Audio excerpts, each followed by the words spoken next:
Well, the snow has been piling up in central Mass, and unfortunately, the crashes have been too. WBZ's Christina Hager joins us live with that part of the story tonight in Worcester. Christina?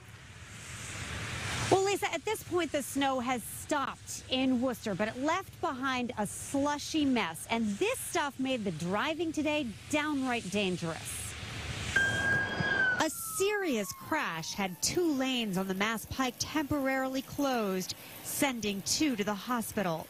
On Route 9 in Wellesley, a car flipped, and in downtown Worcester, 2 cars collided. Scenes from the dangerous and messy commute caused by the first real snowfall of the season. I hate winter. Already? I'll take hot and humid any day.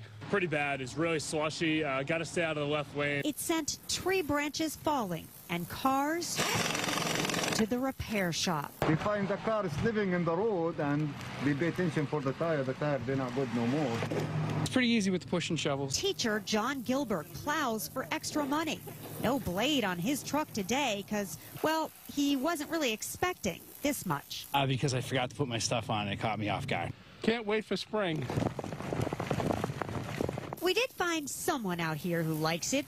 First snow this pup has ever experienced. Wish we could all see it his way.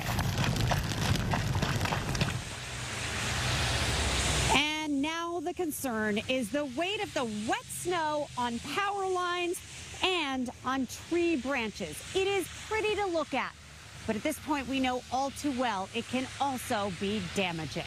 In Worcester, Christina Hager, WBZ News.